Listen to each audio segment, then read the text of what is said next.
people who do watch me. It has been a minute since I have just sat down and did a dump. I don't even think I should have said that way. It has been a minute since I have sat down and just dumped my emotions, how I'm feeling on the tubulars, on the YouTubes. And I've been trying to figure out what direction I want, my content to be. Um, and I think I'm finding my flow. I think I'm understanding it better. But I cannot act as if the emotional dumps are not beneficial for me and can possibly help somebody else. Here's what's funny. Well, not funny, but, well, let me stop being technical. Here's the thing. I don't have a lot of the emotional dumps that I was doing, like, at the latter part of last year when I was going through all of that stuff with my job and my manager. I don't have that stuff on YouTube anymore. Because if I'm honest, like, since then I have had some growth and I have been working really hard to remove a lot of profanity out of my everyday vocabulary for a few reasons. One of the main reasons is just because the Bible said you should not talk with filth in your mouth. And so I'm like, oh, okay, obviously filth is, profanity and things of that nature. That's just my interpretation. I don't want to be attacked for my comprehension skills. And then let me go in the living room because this may be picking up that ceiling fan. And then also, damn, I did not mean to have my whole background show up like that. Oh, well, what's done is done. And then there's also the part of it where I realize how, by using so much profanity regularly, that when I'm in situations where I need to express myself, sometimes it gets hard for me to express myself, especially in like professional settings and stuff like that. Because when I'm angry or when I'm frustrated and my primary vocabulary during those emotions is profanity, then I want to use that. And so I tend to stumble over words a lot and not be really effective communicatively from that standpoint of getting my point across when I'm dealing with frustrated emotions.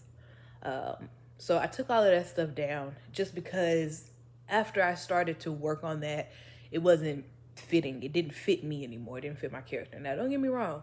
Every now and then, the girl might get caught slipping and let one slip. But I can honestly say that within the last few months or so, probably within the last like 4 to 5 months, just making a really conscious effort to increase my vocabulary and watch what I say. And then, practice vocabulary as well. I've even gone back to the old style like we used to do back in elementary school with the note cards. Even went to Staples and bought me one of those little note card containers and just putting a lot of vocabulary words. If I see a word while I'm reading something or watching, or I hear a word while I'm watching something or something like that, I'll make note of it and then go and, define the word, put it on a note card, and then just stick it in that little thing, And then when I find time, I just, pick it up every now and then, pick out a few, and just learn those words, learn the meaning of those words. But nonetheless, today is the tail end of a few days of irritation and frustration, and I want to talk about that because I think sometimes we sell ourselves short and we try to be emotionless, thinking that that's going to make us appear more logical. But I honestly feel like you cannot have a clear sense of logic without having a clear understanding of how you feel and why you feel that way and what makes you feel certain types of ways. So to keep from rambling, because I like to keep these, within 15 minutes or so, because I honestly feel like that's really all you need, right? To really just express your emotions and then move on, right? So let's see. So Monday night, okay? So I'm going to start with Monday. No, we're going to start with Sunday. Should we start with Sunday? No, let's start with last week because that's what I'm starting to learn. Usually by the time you get to the pure emotion, it's been a buildup, right? Of you trying to manage and, handle things with ease, with calm, with peace, and all of the good ways to handle things. But sometimes, life be doing what it do, you know what I'm saying? And it shows you its chaotic characteristics. And so then you have to just let life do what it's doing, because of course, especially now that everything is so digital and technical, the inconveniences, when we get inconvenienced, we get inconvenienced, okay? So last week was a very taxing week on me. I was just really fatigued. Okay, of course, I'm a woman, so there are just some times in a month where we can't help the amount of fatigue that we have to deal with, the amount of irritability that we have to deal with. And I have a job where I deal with people. I deal with the public at this point in my career, and sometimes people real stupid. Okay, and that's just that's as nice as I can say it. Okay, so during those times when I'm like irritable and like fatigued and tired and stuff like that, I have to increase the amount of patience that I have with these people, because I know they don't mean no harm. Even when they acting a fool, I know that they don't mean no harm, and I know that they're not taking it personal. But I can do that better on some days than others, okay? But last week was one of those other days, right? And I had a lot of those other days consecutively, right? Not to mention, I'm taking a 5.5-week session in art school right now, which I had to do based off of some stuff that happened in the last session, and we'll talk about that at another time if it presents itself to be discussed. But nonetheless, so it was the second to last week. This week is the last week.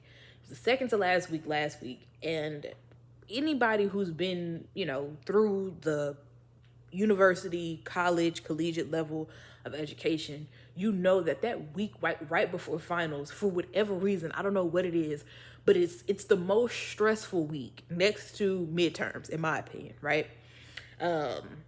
This is a time where you're having to decide whether or not you're going to drop. You have to really look at your progress and think, okay, if I'm going to fail, how am I going to handle this so that way I don't have a failing grade on my transcript?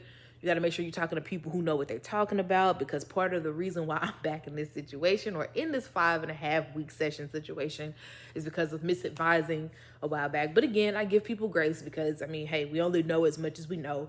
And I can't really tell you why you missing important information that a student would need. But nonetheless, we've remedied it. And so we're moving on. And this 5.5-week course is different because you don't really have midterms.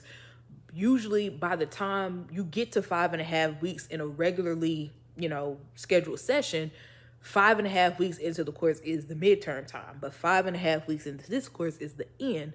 So last week was kind of that week before finals. And so everything's being pushed, you're getting your grades, you're getting a lot more critique. Of course, I'm in art school, so critique is what I really go to school for. I'm getting critiqued on my artistry, and it was just a lot. It was so much coming at me at one point, and then also taking into consideration that these teachers have stresses and stuff that they have to deal with. So there was a lot of miscommunication going on in some classes and stuff like that. But we were managing, just with a little patience and a little pace. So couple all of that together, by Saturday night, I was tired. Okay, like I was tired, depleted.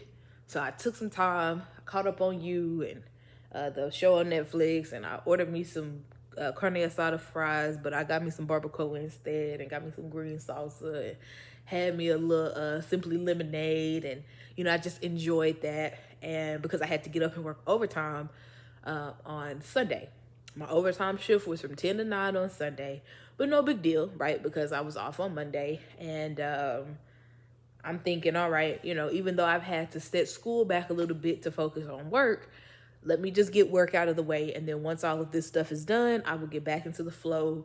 And on Monday, we'll pick everything back up with school. Everything was going pretty well. But I was so tired. That overtime shift really took a lot of energy out of me, given that the week before that was just chock full of just stuff, okay? Everything that I just mentioned. So Monday I was moving, but I was moving really slow, but I was just making it a priority in my mind to make sure, just make some progress, Jazz. Like, don't leave anything lingering. If you can't do a full hour today, do 30 minutes. If you can't draw the whole picture, at least lay out the technique. So that's one less thing you have to do when you do get your energy back up. And I'm thinking I'm doing myself a favor.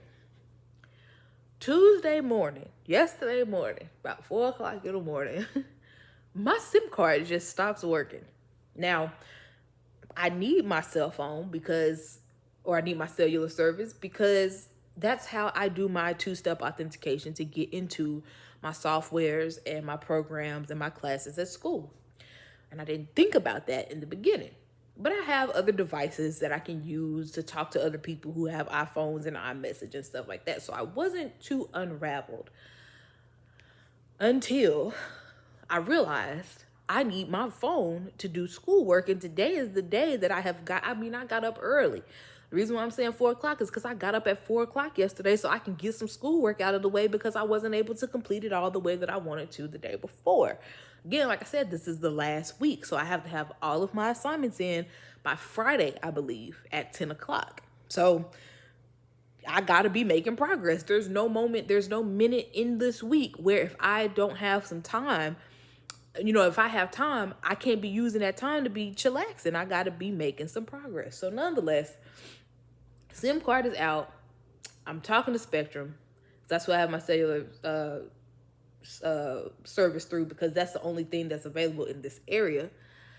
And they're giving me all kinds of answers. I done talked to 4 or 5 different people now through the chat. They got me troubleshooting. They got me, oh no, you got a PSIM. You need an eSIM. What is a PSIM? Okay, it's physical SIM. I got an eSIM. I tried to do that.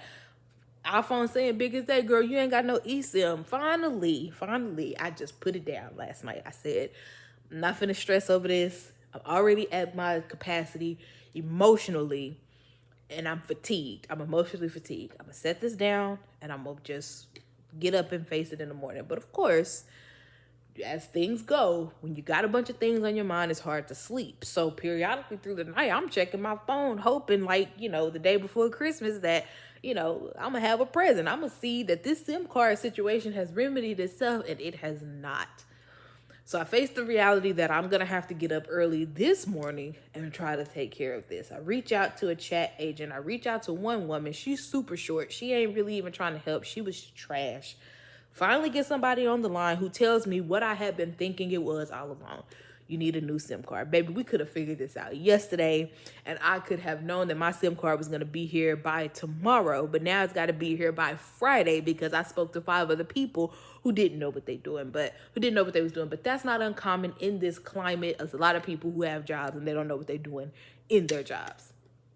Nonetheless, I had to shift around and shuffle around because for a minute I thought I was going to have to try to figure out how to get to Spectrum and try to possibly buy a new phone. But I was able to figure out what I needed to do to set up my technical, situation, my devices to be able to access my school with my 2-step authentication. And a solution has been reached, and I am ecstatic. But the trade-off of the ecstatic is the exhaustion. And I still got to be clocked in at my job in 15 to 20 minutes. I don't know exactly what time it is, but I know what time I started this video. And like I said, I got to go back and get in front of the public. I got to serve the public.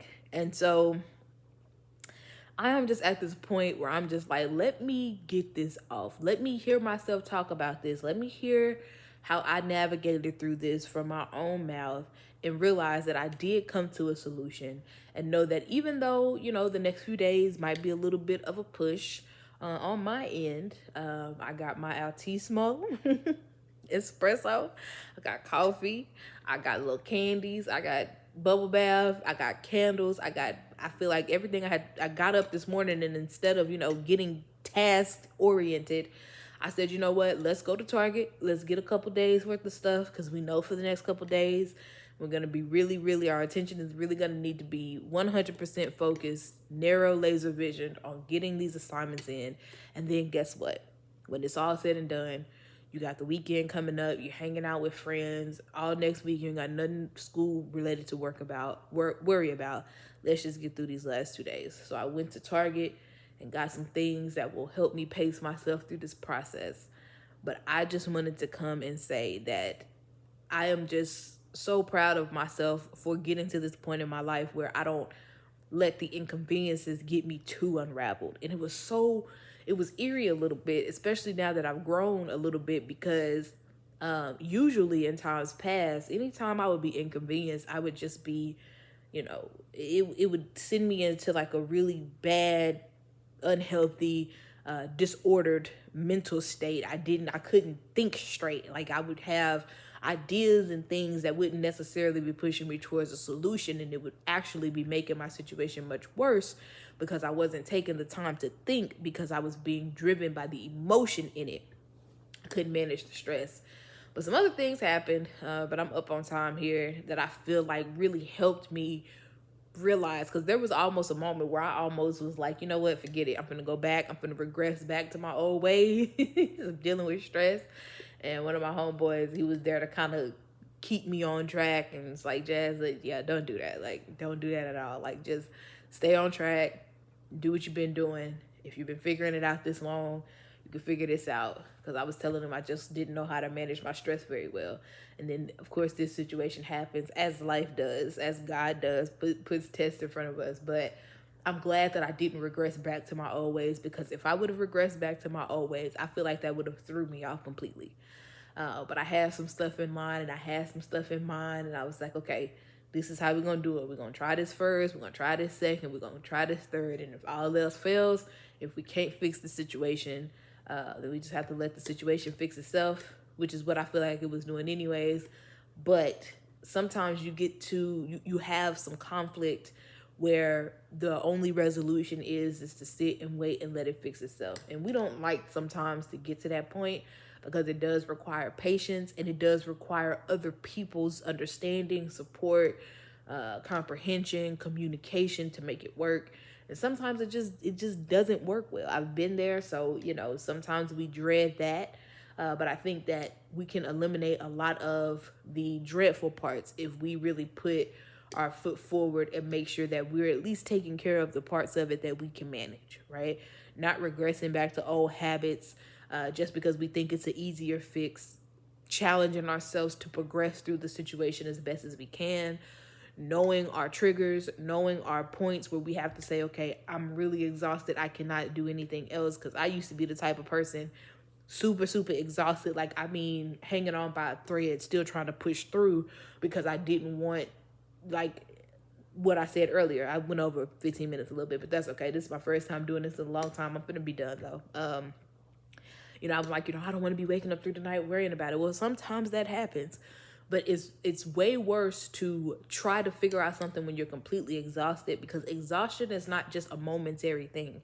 You feel exhaustion in a moment, but exhaustion lingers on days and days and days and days after you have felt it. It takes a really long time to recoup from exhaustion. So that's something that I have learned, and I have been able to pace myself and fill myself out. And hey, even sometimes if on my lunch break, if I'm not, starving or anything, I kind of been snacking through the day, I'll even take a bubble bath, take me a little 20-minute bubble bath just to reset and feel that hot water, let my muscles relax, get a good smelling, nice scent. I like the spearmint eucalyptus. That seems to help me relax and tends to relieve my stress, and then get back to it. There's a couple things that I've been learning how to do here along the way, in my self-realization and my self-awareness journey. But we're getting there and we're making progress. But I just wanted to come and document this because, my Lord, it was hard. It was hard. These last few days have been hard, but I think now that I have found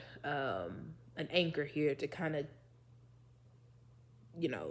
stabilize the chaos, I think I'll be able to get through the next couple days. And then after I get through the deadlines and all of that stuff like that, what I'm required to do, I'm going to show out. This weekend I'm going to show out. I want all the frosés. I want all the hot wings. I want all the liquor. Give it to me. Give it to me.